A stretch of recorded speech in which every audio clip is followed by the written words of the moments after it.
Tem momentos na história em que o mal se revela de forma tão completa, tão metódica, que destroça a nossa compreensão do que os seres humanos são capazes de fazer. Dezembro de 1999, Lahore, Paquistão. A cidade estava se preparando para o novo milênio, para as celebrações, para a esperança. Mas nos escritórios do Daily Jang, um dos maiores jornais em urdu do Paquistão, chegou um envelope que mudaria tudo. Dentro havia uma carta, 4 páginas, manuscritas, meticulosas. O editor que abriu ela naquela manhã provavelmente esperava mais uma reclamação, mais um discurso político, talvez até mesmo uma confissão de amor. O que ele recebeu, no entanto, foi algo muito mais sinistro. A carta começava de forma simples, quase como se fosse um fato. Eu sou Javed Iqbal, filho de Muhammad Iqbal. Estou escrevendo para confessar que eu assassinei 100 crianças. 100 crianças. O número era tão assustador, tão incompreensível, que a primeira reação foi descrença. Isso tinha que ser um trote, alguma piada doentia, uma fantasia perturbada. Mas enquanto o editor continuava lendo, suas mãos começaram a tremer. A carta não só assumia a responsabilidade, ela descrevia tudo: os métodos, os locais, a linha do tempo. Incluía nomes, idades, detalhes que só alguém que realmente tinha feito essas coisas poderia saber. Javed Iqbal escreveu que suas vítimas eram todos meninos, com idades entre 6 e 16 anos. Ele explicou que havia estrangulado eles com uma corrente, um por um, ao longo de 6 meses. Descreveu como desmembrou os corpos deles e os dissolveu em cubas de ácido clorídrico até que nada restasse. Sem ossos, sem carne, sem evidência. Apenas líquido que ele despejou nos esgotos de Lahore, lavando qualquer rastro dessas crianças, como se elas nunca tivessem existido. Mas isso não era tudo. Junto com a carta estavam fotografias. 100 fotografias. Cada uma mostrava um menino diferente, e embaixo de cada foto havia um nome e uma idade. Javed Iqbal tinha documentado tudo. Ele manteve registros meticulosos dos seus crimes como algum tipo de contador grotesco fazendo inventário. E no final da sua confissão, ele escreveu algo que assombraria os investigadores pelos anos seguintes. Ele disse que não tinha arrependimentos. Ele disse que teria continuado se as circunstâncias não o tivessem forçado a parar. E então ele explicou por que fez isso. De acordo com a carta, Javed Iqbal alegou que a mãe dele havia morrido enquanto ele estava na prisão por acusações falsas. Acusações falsas de sodomia, acusações que o haviam humilhado, destruído sua reputação, despedaçado sua vida. Ele culpou a polícia, ele culpou a sociedade. E decidiu que a única maneira de fazer as pessoas entenderem sua dor era infligir dor nos outros. Então ele escolheu como alvo os membros mais vulneráveis, mais invisíveis da sociedade paquistanesa. Crianças de rua, meninos que não tinham casa, nem família, nem ninguém para procurar por eles quando desaparecessem. Meninos que a sociedade já havia abandonado. A carta terminava com uma declaração arrepiante. Javed Iqbal escreveu que estava enviando essa confissão porque queria ser punido da mesma forma que havia punido suas vítimas. Ele queria ser estrangulado. Ele queria seu corpo cortado em 100 pedaços. Ele queria ser dissolvido em ácido. Ele estava exigindo sua própria execução, ditando os termos da sua punição antes mesmo de ter sido capturado. E então, só para ter certeza de que a polícia sabia que ele não estava blefando, ele incluiu seu endereço. Uma casa na Ravi Road, no bairro Shadbagh de Lahore. Quando o jornal contatou a polícia, houve ceticismo imediato. O Paquistão tinha visto sua parcela de crimes violentos, mas nada nessa escala. Sem vítimas, isso faria desse caso não só o pior da história do Paquistão, mas um dos piores casos de serial killer do mundo. O chefe de polícia inicialmente achou que podia ser uma tentativa de criar pânico ou ganhar atenção, mas eles não podiam ignorar. Eles tinham que investigar. No dia 2 de dezembro de 1999, uma equipe de oficiais chegou no endereço que Javed Iqbal tinha fornecido. Era uma casa de aparência comum num bairro de classe média. Nada nela gritava perigo ou horror. Os vizinhos disseram que o homem que morava lá era quieto, mantinha para si mesmo. Ocasionalmente tinha meninos entrando e saindo, mas ninguém pensava muito sobre isso. Lahore tinha milhares de crianças de rua. Não era incomum elas fazerem recados ou trabalhos esporádicos para lojistas e proprietários de casas. Mas quando a polícia arrombou a porta e entrou, o cheiro os atingiu primeiro. Ácido, químico, queimando suas narinas e gargantas. E embaixo disso, algo orgânico e podre. Algo morto. A casa era modesta, alguns cômodos, mobília esparsa, mas o que a polícia encontrou dentro ficaria gravado na memória deles para sempre. Na sala principal, havia duas grandes cubas plásticas azuis, recipientes industriais, do tipo usado para armazenamento de água. Ambos estavam cheios de um líquido escuro e viscoso. Quando os oficiais olharam mais de perto, viram o que parecia ser matéria orgânica parcialmente dissolvida flutuando no ácido. Cabelo, fragmentos de roupa, coisas que podiam ter sido osso, mas que tinham sido corroídas até ficarem quase irreconhecíveis. O fedor era insuportável.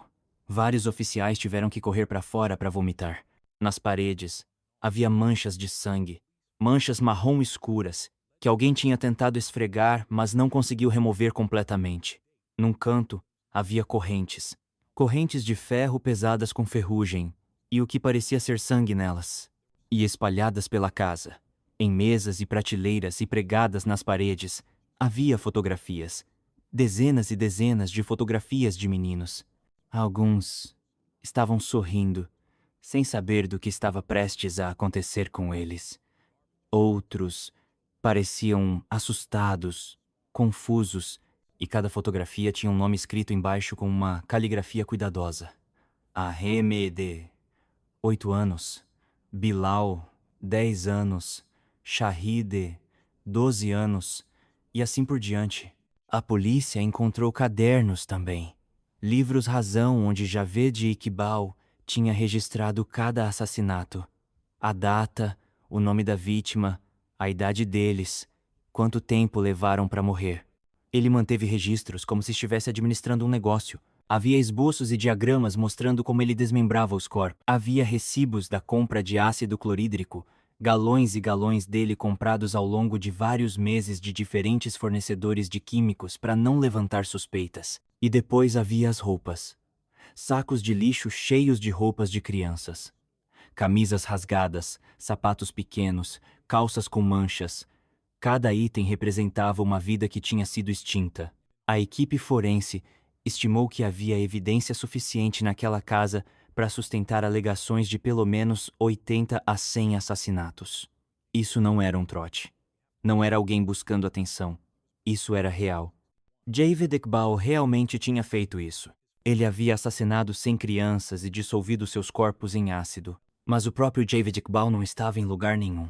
Apesar de dar à polícia seu endereço, apesar de praticamente convidá-los a prendê-lo, ele tinha desaparecido. E agora, o Paquistão enfrentava a maior caçada humana da sua história. Cada policial em Lahore foi mobilizado. Postos de controle foram montados em cada estrada principal.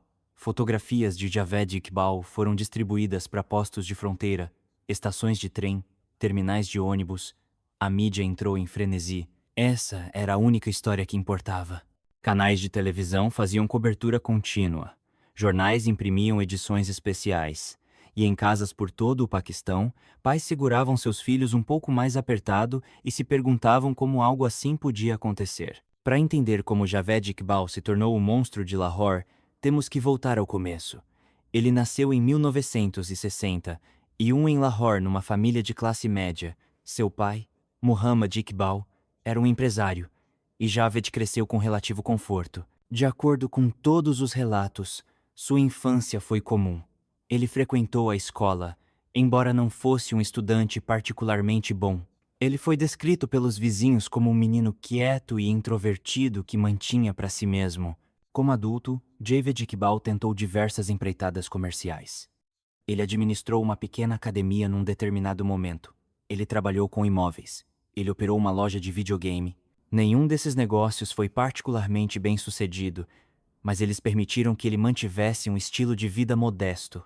Ele nunca se casou. Ele não tinha filhos próprios.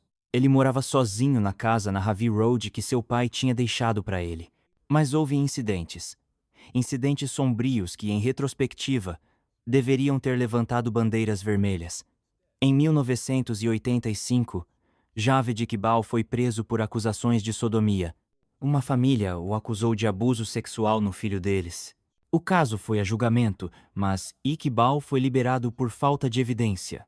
A família alegou que tinha sido pressionada a retirar as acusações. Depois, em 1990, outra acusação semelhante. Novamente, Iqbal foi preso.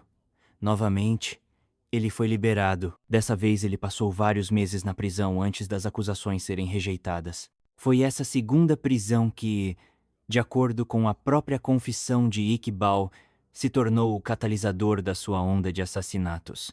Ele alegou que seu tempo na prisão foi humilhante. Ele foi ridicularizado por outros detentos. Ele foi rotulado como predador. Sua reputação na comunidade foi destruída. E enquanto ele estava preso, sua mãe ficou doente. Ela morreu antes dele ser liberado. Iqbal culpou a polícia pela morte da sua mãe. Ele culpou o sistema legal. Ele culpou todo mundo, menos ele mesmo. Após sua libertação, algo mudou em Javed Iqbal. Os vizinhos notaram que ele se tornou ainda mais recluso. Ele parou de tentar administrar negócios. Ele parou de socializar. Em vez disso, ele parecia desenvolver uma obsessão com crianças de rua. Ele passaria horas andando pelos bazares e favelas de Lahore, observando os meninos que viviam nas ruas. E ele começou a planejar. As crianças de rua no Paquistão estão entre as populações mais vulneráveis do mundo. No final dos anos 90, estimativas sugeriam que havia mais de 5 milhões de crianças de rua no Paquistão, com milhares só em Lahore. Eram meninos e meninas que tinham fugido de lares abusivos, ou cujas famílias eram pobres demais para alimentá-los, ou que tinham ficado órfãos e não tinham para onde ir. Eles dormiam em becos e embaixo de pontes. Eles pediam dinheiro. Eles trabalhavam como engraxates ou garotos do chá, ou faziam qualquer trabalho esporádico que conseguissem encontrar só para sobreviver mais um dia. A sociedade os tratava como invisíveis. Era um incômodo, um lembrete da pobreza que as pessoas queriam ignorar. Se uma criança de rua desaparecesse, quem notaria? Quem faria um boletim de ocorrência? Muitas vezes não havia ninguém. Nenhum pai para registrar uma queixa na polícia. Nenhum professor para se perguntar por que não apareceram na escola. Eles simplesmente desapareciam, e o mundo continuava como se nunca tivessem existido. Javed Iqbal entendeu isso. Ele entendeu que essas crianças eram as vítimas perfeitas porque ninguém se importava com elas. Ninguém iria procurar por elas. Ele podia matá-las e ninguém sequer saberia que tinham sumido. Seu método era calculado e metódico. Ele se aproximava de meninos nas áreas lotadas de Lahore, lugares como o terminal de ônibus Badami Bagh ou as vielas estreitas da cidade velha onde crianças de rua se concentravam. Ele puxava conversas, oferecendo comida ou chá. Ele dizia que precisava de ajuda com trabalho na casa dele, que ia pagar eles, dar um lugar para dormir por uma noite. Para meninos que estavam com fome, que estavam desesperados, que tinham aprendido a aceitar qualquer ajuda que conseguissem, a oferta era irresistível. A casa de Javed Iqbal se tornou uma armadilha. Uma vez que o menino estava lá dentro, a porta se fechava e Iqbal revelava suas verdadeiras intenções.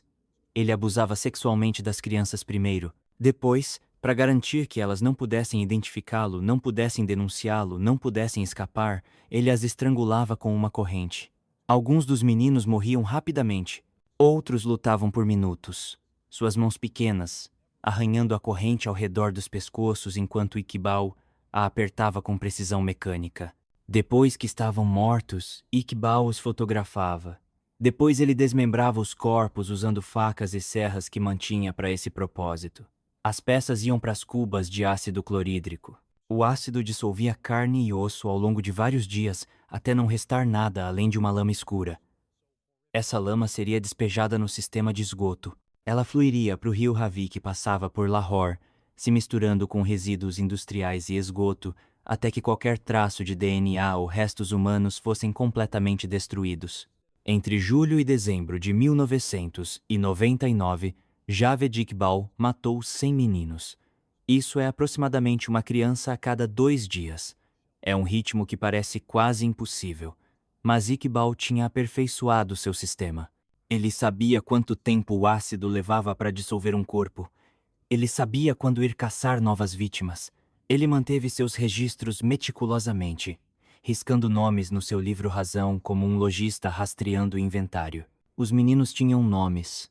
Eles tinham vidas, por mais breves e difíceis que essas vidas tivessem sido. Havia Ali, que tinha 9 anos e vendia jornais na estação de trem. Havia Hassan, que tinha 12 e trabalhava como garoto do chá num café na beira da estrada. Havia Imran, que tinha 7 e pedia esmola na frente de uma mesquita. Suas famílias, se tivessem alguma, presumiram que os meninos tinham apenas se mudado para outra parte da cidade, ou tinham encontrado trabalho em algum lugar, ou tinham sofrido um acidente. Nunca passou pela cabeça deles que alguém estava sistematicamente caçando e assassinando crianças de rua. Mas Javid Iqbal não trabalhava sozinho. Conforme sua onda de assassinatos continuava, ele recrutou cúmplices. Ou talvez recrutou seja a palavra errada. Ele os criou. 3 meninos, todos eles crianças de rua. Todos eles vítimas que se tornaram perpetradores através de um ciclo de abuso tão horrível que é quase além da compreensão. O primeiro foi Sajid Ahmed, que tinha 17 anos.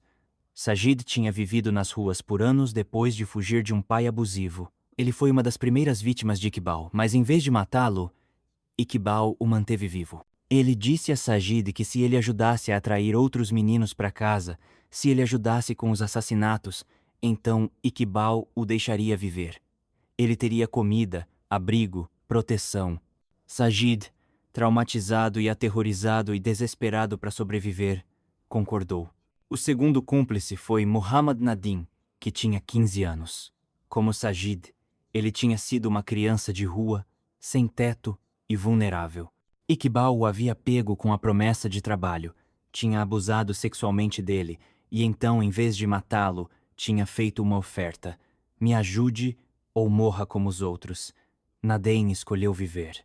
O terceiro foi Muhammad Sabir, que tinha apenas 13 anos.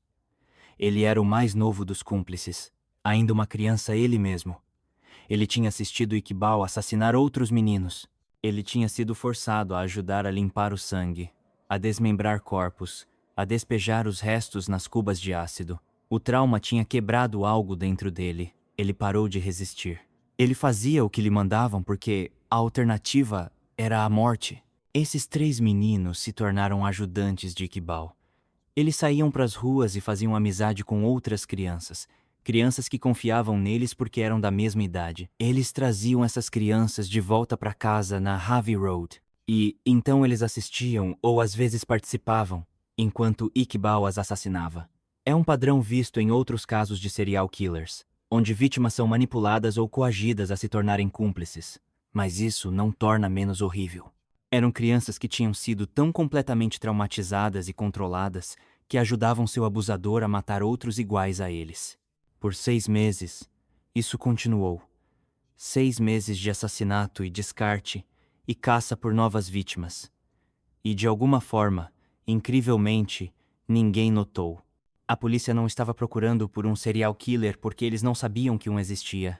As famílias das vítimas não estavam relatando eles como desaparecidos porque a maioria desses meninos não tinha famílias para falar. Os vizinhos na Harvey Road não suspeitavam de nada porque Iqbal era cuidadoso. Ele isolava os cômodos acusticamente. Ele limpava as evidências. Ele mantinha uma fachada de normalidade. Mas em dezembro de 1999, algo mudou. Talvez Iqbal sentiu que a rede estava se fechando. Talvez um dos seus cúmplices tivesse tentado escapar ou ameaçado ir para a polícia. Talvez ele simplesmente decidiu que seu trabalho estava concluído. Qualquer que fosse o motivo, ele tomou uma decisão que ninguém conseguia entender completamente. Ele escreveu a carta de confissão, ele documentou tudo, e então ele desapareceu.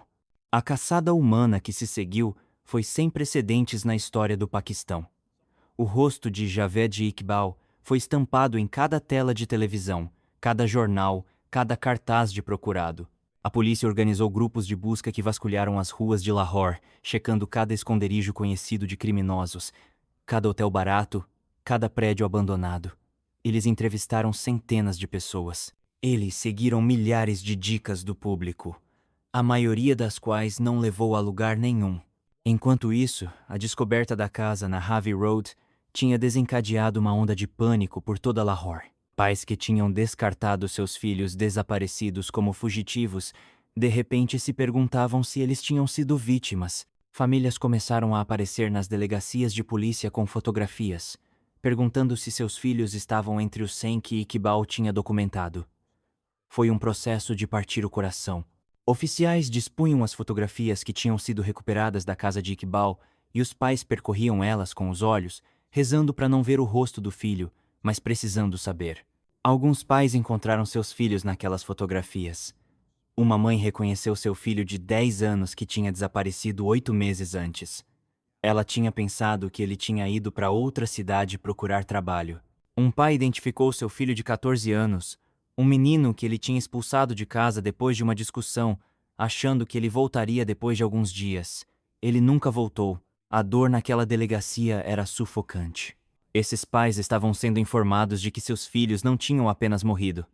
Eles tinham sido torturados, assassinados e dissolvidos em ácido. Não haveria corpos para enterrar, nenhum túmulo para visitar, nenhum encerramento. A indignação pública foi imensa.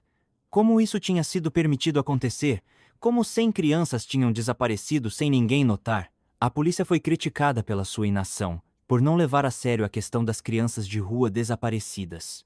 Organizações de proteção à criança apontaram que eles vinham alertando sobre a vulnerabilidade das crianças de rua por anos, mas ninguém tinha escutado. Políticos fizeram discursos sobre lei e ordem, sobre proteger os inocentes, mas tudo soava vazio diante de uma falha tão monumental. E através de tudo isso, Javed Iqbal permaneceu foragido. Dias se tornaram semanas. Houve avistamentos relatados em diferentes cidades. Alguém afirmou tê-lo visto em Karachi. Outro relato o colocou em Peshawar. A polícia perseguiu cada pista, mas Iqbal parecia ter desaparecido no ar. Alguns especularam que ele tinha fugido para o Afeganistão ou Irã. Outros pensaram que ele podia ter cometido suicídio, incapaz de viver com o que tinha feito. Mas aqueles que conheciam o caso, que tinham lido sua carta de confissão cuidadosamente, não achavam isso. Javed Iqbal queria ser capturado. Ele queria enfrentar um julgamento. Ele queria o espetáculo da sua própria punição. E então, no dia 30 de dezembro de 1999, justo quando o país estava se preparando para celebrar o novo milênio, Javed Iqbal entrou nos escritórios do Daily Jang em Lahore e se entregou. Ele estava acompanhado de um dos seus cúmplices, Sajid Ahmed. Ele disse à equipe chocada do jornal que estava pronto para confessar tudo para a polícia. Ele queria contar sua história. Ele queria que o mundo soubesse o que ele tinha feito e por quê. A polícia foi chamada, e em minutos, o prédio estava cercado. Javed Iqbal foi preso sem incidente. Ele estava calmo, quase sereno, quando oficiais o algemaram e o levaram para um veículo policial. Uma multidão já havia se reunido. A notícia tinha se espalhado de que o monstro de Lahore tinha sido capturado. As pessoas gritaram com ele, chamando-o de demônio, diabo. Alguém jogou um sapato, um sinal máximo de desrespeito na cultura paquistanesa. Mas Iqbal parecia imperturbável. Ele tinha conseguido o que queria: a atenção, a notoriedade, a plataforma para justificar suas ações. Na delegacia, Javed Iqbal deu uma confissão completa. Ele descreveu seus métodos em detalhes arrepiantes. Ele explicou como selecionava suas vítimas, como as atraía, como as matava, como descartava seus corpos. Ele não demonstrou remorso. Na verdade, ele parecia quase orgulhoso. Ele disse aos investigadores que tinha feito o que se propôs a fazer, que era fazer as pessoas sentirem a dor que ele tinha sentido quando sua mãe morreu. Ele disse que cada criança que matou foi vingança contra uma sociedade que o havia humilhado, prendido falsamente e roubado sua dignidade. A confissão foi gravada em vídeo. Javed Iqbal sentou numa cadeira, falando diretamente para a câmera com um tom calmo e medido. Ele falou sobre suas vítimas não como seres humanos, mas como números, como meios para um fim. Ele disse que não sentia culpa porque, na mente dele, ele tinha sido prejudicado primeiro. A lógica era distorcida, sociopática, completamente desprovida de empatia. Psicólogos que mais tarde analisaram a gravação notaram que Iqbal exibia sinais clássicos de transtorno de personalidade antissocial. Ele não tinha capacidade de remorso, nenhuma habilidade de ver suas vítimas como pessoas merecedoras de vida e dignidade. Os cúmplices, Sajid, Nadem e Sabir, também foram presos. Suas confissões pintaram um quadro da vida dentro da casa de Iqbal, que era ainda mais perturbador do que qualquer um havia imaginado. Eles descreveram como Iqbal às vezes mantinha as vítimas vivas por dias, abusando sexualmente delas repetidamente antes de finalmente matá-las. Eles falaram sobre como ele os forçava a assistir os assassinatos, a participar, a se tornarem cúmplices nos crimes dele para que não pudessem entregá-los sem se incriminarem. Eles eram vítimas e perpetradores simultaneamente, presos num pesadelo sem escapatória. O julgamento de Javed Iqbal começou no início de 2000 e se tornou um espetáculo da mídia. A sala do tribunal estava lotada todos os dias com jornalistas, ativistas de direitos humanos e familiares das vítimas. A segurança era intensa porque havia ameaças credíveis de que alguém tentaria matar Iqbal antes do julgamento ser concluído. O juiz, Alaa Baksh Hanja, presidiu um caso diferente de qualquer um que ele tinha lidado antes. Como você processa alguém por 100 assassinatos? Como você entrega justiça quando os crimes são tão hediondos que nenhuma punição parece adequada? A acusação apresentou evidências esmagadoras. Eles tinham a confissão de Iqbal, tanto escrita quanto gravada em vídeo. Eles tinham as fotografias com os nomes e idades das vítimas. Eles tinham as cubas de ácido, as correntes, as paredes manchadas de sangue, os livros razão documentando cada assassinato. Eles tinham testemunho dos cúmplices. Eles até tinham famílias que identificaram seus filhos desaparecidos das fotografias. A defesa, por sua vez, tinha pouco com que trabalhar. O advogado de Iqbal tentou argumentar que seu cliente era mentalmente instável, que ele não podia ser responsabilizado completamente pelas suas ações. Mas a premeditação, o planejamento meticuloso, a documentação cuidadosa, tudo argumentava contra a insanidade. No meio do julgamento, Javed Iqbal mudou sua história. Ele de repente alegou que tinha inventado tudo. Ele disse que a confissão era falsa, que ele tinha estado tentando expor a situação das crianças de rua criando um escândalo. Ele disse que tinha falsificado as evidências, que as fotografias eram de crianças que ainda estavam vivas, que ninguém tinha realmente sido assassinado. Foi uma reviravolta bizarra que ninguém acreditou. A evidência era concreta demais, esmagadora demais. Mas adicionou outra camada de manipulação ao caráter de Iqbal.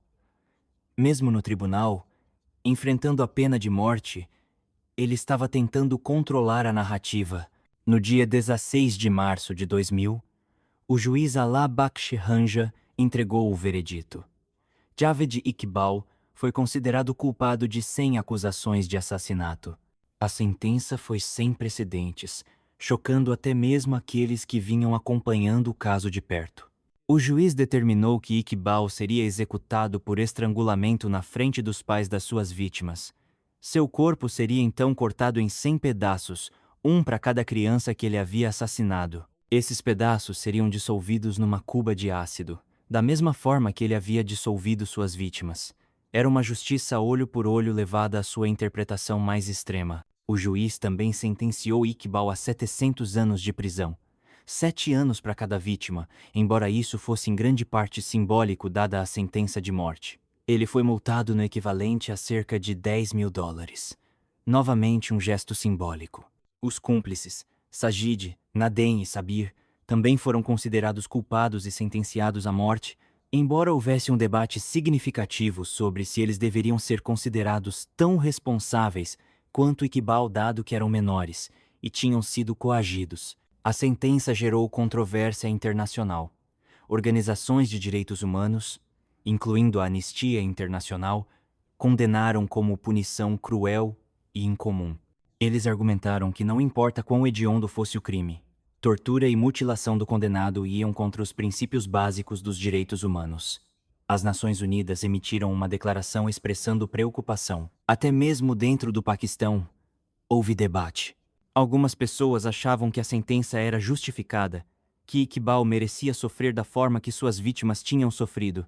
Outros argumentaram que o sistema legal do Paquistão deveria ser melhor que os criminosos que processava, que descer ao nível de brutalidade de Iqbal tornava o Estado não melhor que ele. Javed Iqbal foi transferido para a prisão Kot Lakhpat em Lahore para aguardar sua execução.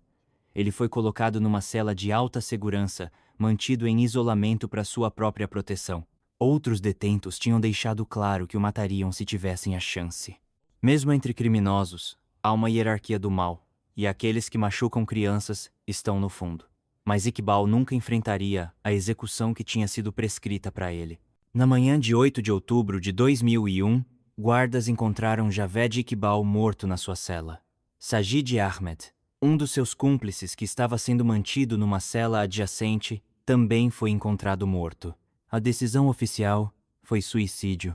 As autoridades alegaram que ambos os homens tinham ingerido veneno, provavelmente contrabandeado para a prisão de alguma forma. Iqbal foi encontrado pendurado numa corda feita dos lençóis da cama, embora o veneno aparentemente o tivesse matado antes que o estrangulamento pudesse. Sajid foi encontrado num estado similar.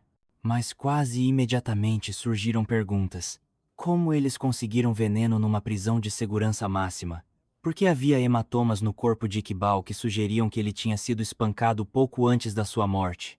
Por que o relatório da autópsia mostrava ferimentos inconsistentes com suicídio?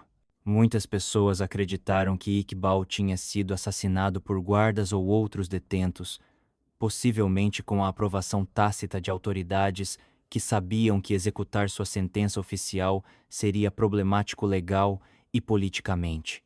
Alguns teorizaram que famílias de vítimas tinham pagado para tê-lo morto. Outros sugeriram que oficiais corruptos o queriam morto para evitar que ele revelasse verdades desconfortáveis sobre como ele tinha operado por tanto tempo sem detecção. Ninguém reclamou o corpo de Javed Iqbal. Sua família, envergonhada e horrorizada pelos seus crimes, não queria nada com ele. Ele foi enterrado num túmulo sem identificação numa seção do cemitério reservada para criminosos e indigentes. Não houve funeral, nem enlutados. Na morte, como na vida, Javed Iqbal estava sozinho. Os outros cúmplices, Nadeem e Sabir, tiveram suas sentenças de morte comutadas para prisão perpétua após apelações argumentarem que eles eram menores e vítimas eles mesmos. Eles permanecem na prisão até hoje, mais 2 vidas destruídas pela maldade de Javed Iqbal. As consequências do caso reverberaram pelo Paquistão por anos. Ele expôs a vulnerabilidade das crianças de rua de maneiras que não podiam mais ser ignoradas. Organizações de proteção à criança pressionaram por reformas. Houve pedidos para melhor rastreamento de crianças desaparecidas, por mais recursos dedicados a tirar crianças de rua das ruas e colocá-las em abrigos e escolas. Algumas mudanças foram feitas. Lahore abriu mais abrigos para jovens sem teto. A polícia começou a levar relatos de crianças desaparecidas mais a sério, mesmo quando essas crianças vinham de famílias pobres ou não tinham família alguma. Mas a verdade é que os problemas subjacentes que tornaram a onda de assassinatos de Iqbal possível ainda existem. O Paquistão ainda tem milhões de crianças de rua. Elas ainda são vulneráveis. Elas ainda desaparecem. Nem sempre para serial killers, mas para o tráfico, para acidentes, para doenças, para violência. O caso de Javed Iqbal deveria ter sido um alerta. Mas mudança sistêmica é lenta e difícil, especialmente num país com tantas crises concorrentes. Para as famílias das 100 vítimas, não houve encerramento. A maioria nunca recuperou os corpos dos seus filhos porque não havia corpos para recuperar. Eles não puderam realizar enterros islâmicos adequados. Eles não puderam visitar túmulos. Tudo o que tinham eram memórias. E para alguns, nem isso. Alguns dos meninos tinham se afastado das suas famílias por tanto tempo que tudo que eles tinham eram fotografias desbotadas e culpa pelas últimas palavras duras ditas ou pela decisão de deixar o filho sair de casa. Uma mãe, cujo filho de 11 anos foi identificado nas fotografias de Iqbal, deu uma entrevista anos depois. Ela disse que ainda põe um prato para o filho no jantar às vezes, apenas por um momento esquecendo que ele se foi. Ela disse que a pior parte não é saber que ele está morto, é imaginar. se perguntar como foram os últimos momentos dele, se ele estava com medo, se ele chamou por ela, se ele sofreu. Essas são perguntas que assombram os pais das vítimas de Iqbal, perguntas que nunca terão respostas. O caso também levantou questões perturbadoras sobre como Javed Iqbal foi capaz de operar por tanto tempo.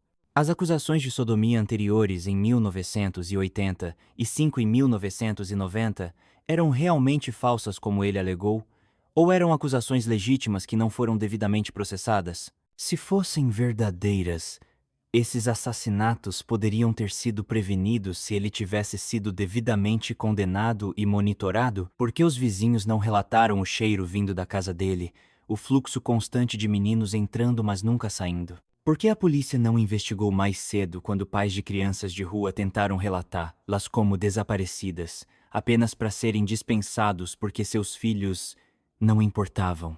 Essas perguntas falam de falhas sociais maiores. A marginalização dos pobres, a indiferença em relação a populações vulneráveis, a corrupção e incompetência dentro da aplicação da lei, a falta de recursos de saúde mental, a falha em levar sinais de alerta iniciais a sério.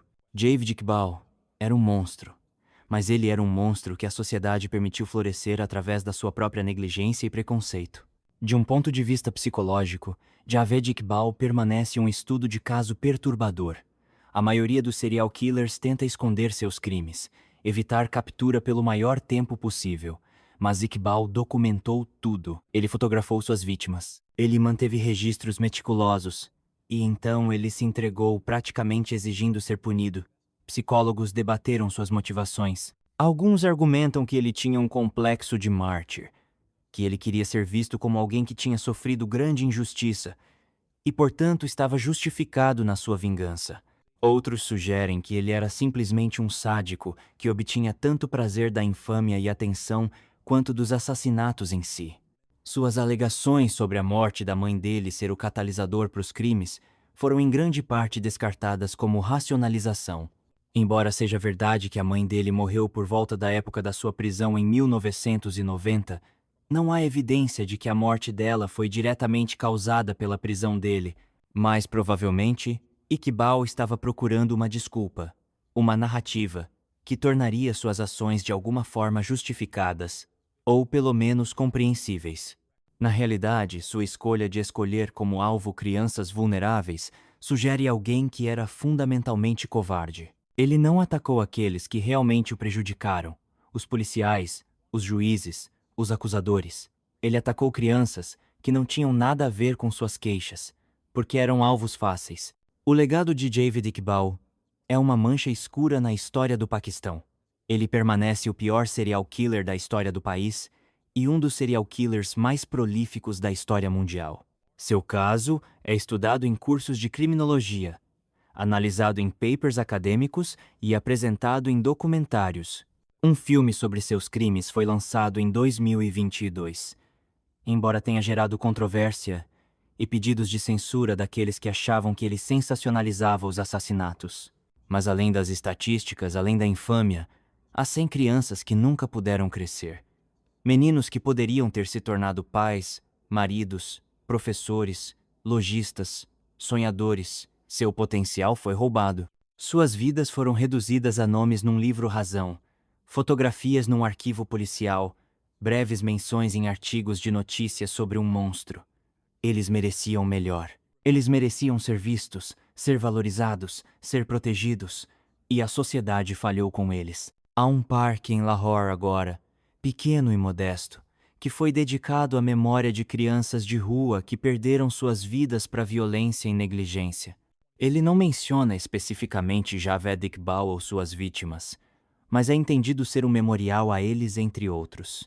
Há uma placa que diz, em urdu e inglês, toda criança importa. Toda vida tem valor. É uma mensagem simples, mas que parece necessária num país onde crianças demais ainda são invisíveis, ainda vulneráveis, ainda em risco. O caso nos força a confrontar verdades desconfortáveis sobre como sociedades funcionam, sobre quem escolhemos ver e quem escolhemos ignorar. Crianças de rua não eram invisíveis porque eram literalmente impossíveis de ver. Elas estavam em todo lugar em mercados, em semáforos, dormindo em entradas de portas. Elas eram invisíveis porque as pessoas escolhiam não ver, las escolhiam desviar o olhar, escolhiam tratá-las como um problema a ser evitado em vez de como crianças que precisavam de ajuda. E nessa invisibilidade, Javed Iqbal encontrou oportunidade. Se há algo a ser aprendido desse horror, é que populações marginalizadas precisam de proteção, não abandono, que sinais de alerta iniciais, de comportamento predatório, precisam ser levados a sério, não descartados por incompetência ou corrupção. Que saúde mental importa, que trauma importa, que como tratamos os vulneráveis diz tudo sobre quem somos como sociedade. Essas lições parecem óbvias, mas vale a pena repetir, porque variações dessa história continuam a se desenrolar ao redor do mundo. Países diferentes, vítimas diferentes, predadores diferentes, mas as mesmas falhas fundamentais. O monstro de Lahore está morto agora, enterrado e esquecido, exceto como um conto de advertência.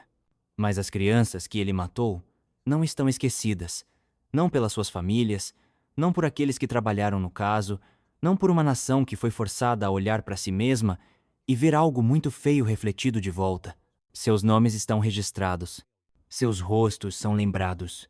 E a esperança, por menor que seja, é que, ao contar a história deles, ao recusar deixá-los desaparecer completamente do jeito que Javed Iqbal tentou fazer, los desaparecer, honramos a memória deles. E talvez, só talvez, prevenimos tragédias futuras. No fim, essa não é apenas uma história sobre um serial killer. É uma história sobre sociedade, sobre justiça, sobre o valor que colocamos na vida humana.